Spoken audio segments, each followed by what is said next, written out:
Hey, thanks for coming in the garage today. Just getting back from a little casting class earlier today. Tried to encourage these folks to get out and do some fishing and learn some fishing, but they insisted on 30 and 40 foot casts first. What are you going to do, right? We're going to teach people how to cast. Anyway, I hope you're doing well. I hope you're looking forward to today's episode. We're going to teach you how to use the forceps to tie a really cool clinch knot to your fly. We're going to teach you how to use the forceps to steady a fly while you thread your tippet through the eye of the hook. And then we're going to show you the basic clinch knot with your fingers and the improved clinch knot with your fingers. If there was ever a more important episode in this series of little mini clinics, this one on knot tying for your flies, and then the one coming up in a few, which is how to butt your tippet together, is the most important in the rigging world of fly fishing. When those two knots come unbuttoned, it is a point of big frustration for most fly fishing. When things break and become unbuttoned, it's a very confused moment when you're standing there with your rod and an empty piece of tippet or a curly-tailed piece of the end of your tippet where your fly came unbuttoned. Trout still swimming around the river with it in its mouth, but you tied a bad knot. You know you tied a bad knot, or you gave your tippet to your friend who thought he could tie a good knot. But the truth is, both of you aren't very good at tying good knots. So that's the purpose of today's clinic. It's going to be a little bit longer than the ones that you've been watching because we're going to show you 4 techniques for getting a fly knotted the right way, and we hope you enjoy it. Today's episode is brought to you, as always, by Original Coors Beer.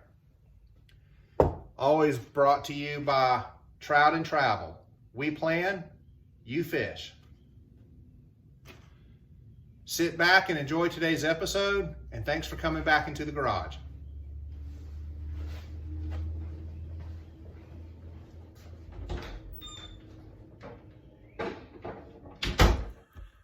Let's learn how to tie a fly onto a piece of tippet.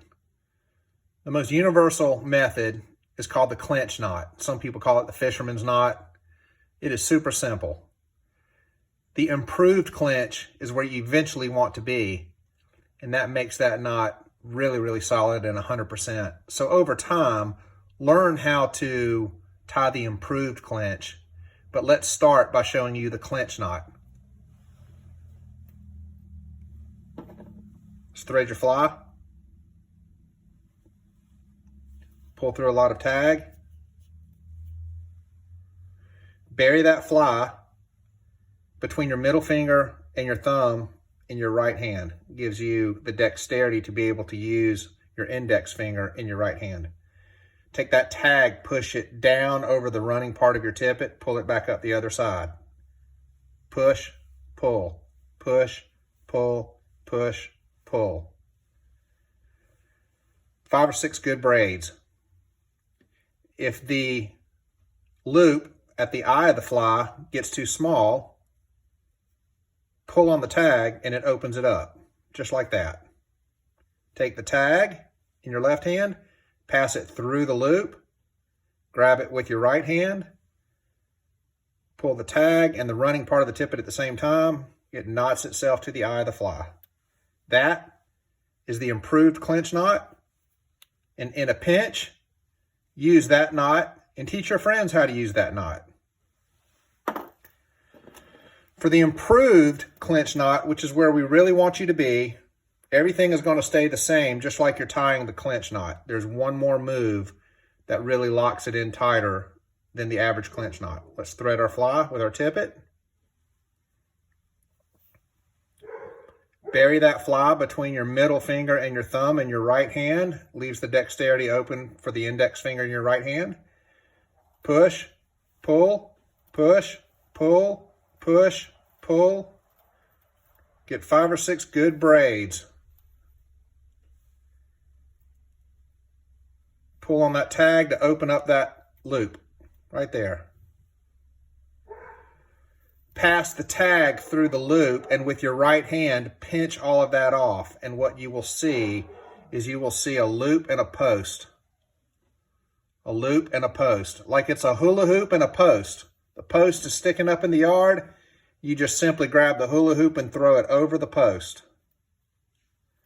Don't try to push the post through the loop. Grab the loop, throw it over the post, grab the post and pull it up through the loop, pull that running end down to the eye of the fly, lock it in. Cut your tag, and that is the improved clinch knot. You need to practice that about 10 or 20 times. I hope this was helpful. Let's learn how to use a pair of forceps to create a clinch knot for your fly. This becomes useful when your fingertips get really cold or you start to have vision and dexterity problems handling tippet material and flies with your fingers. You can't really do an improved clinch knot with this exercise, but using the forceps to create the clinch knot by itself is a very quick and solid proven method for getting a fly tied on pretty quickly. Let's cut a piece of tippet.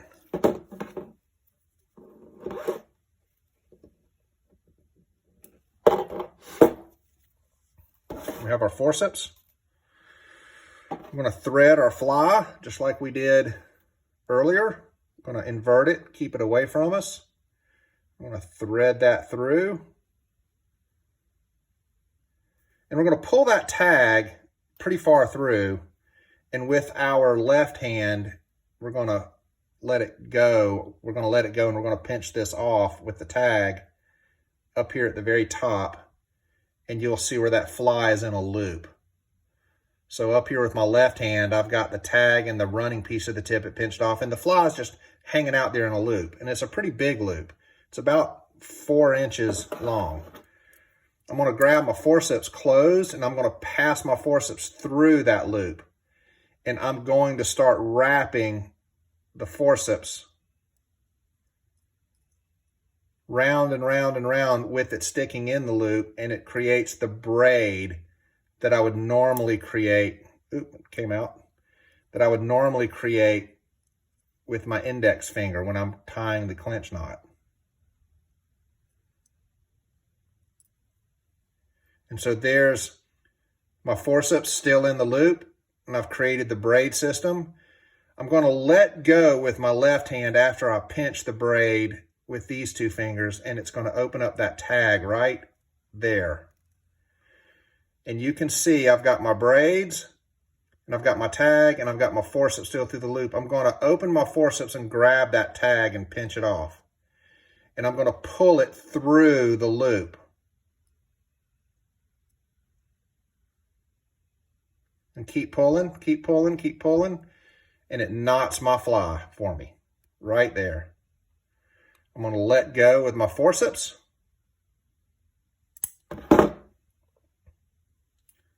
Give it a little love tug, make sure it's nice and tight, and it is. I'm going to cut that tag. And there is a clinch knotted fly ready to fish by using my forceps to create the braid system and pulling that tag through the loop. I hope that was helpful. The last segment of this knot tying clinic for getting tippet onto flies is going to be to learn how to use your forceps to steady a fly when you're trying to thread the fly.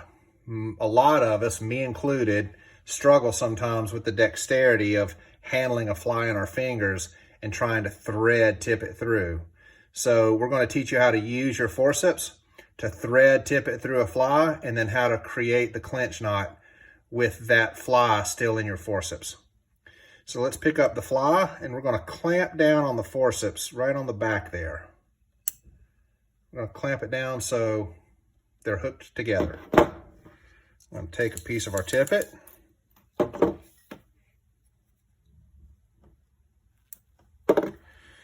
And we're replacing our hands and fingertips with the forceps. And that's how we steady the fly. We lock down the fly in the forceps, we invert it, and it's easier to handle the forceps in our hands instead of the fly in our fingertips. And it stays very steady.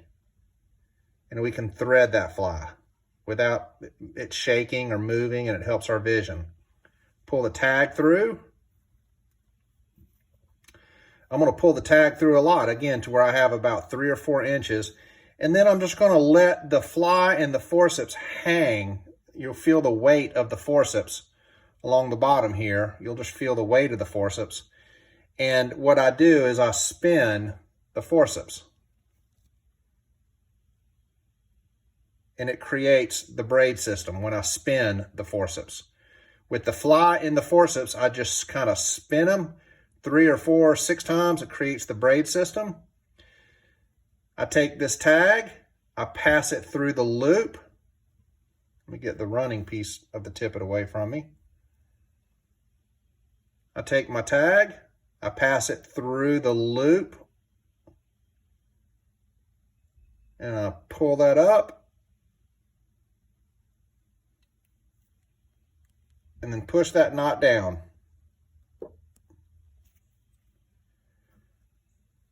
Tidy up that knot with my fingernails. And there's the knot onto the fly, and the fly never left my forceps. A very quick way to use the dexterity of steadying a fly with your forceps and getting a clinch knot tied on.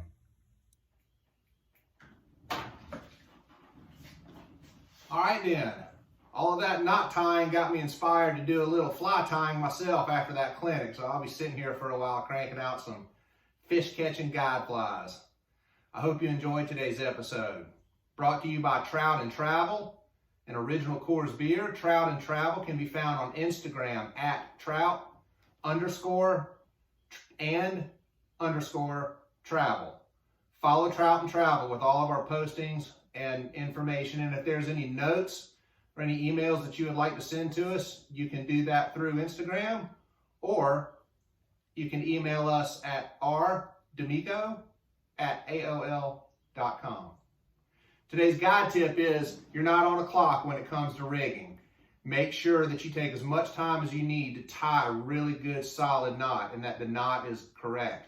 You don't want to break off any more flies, and you certainly don't want to tie a knot for a friend who comes back to you later and says, dude, what are you doing? I've lost 3 or 4 flies. Do you not know how to tie a knot to a fly? Now you do, but you're not on a clock. Take your time. What's important is that your knot tying for flies is right and it's correct.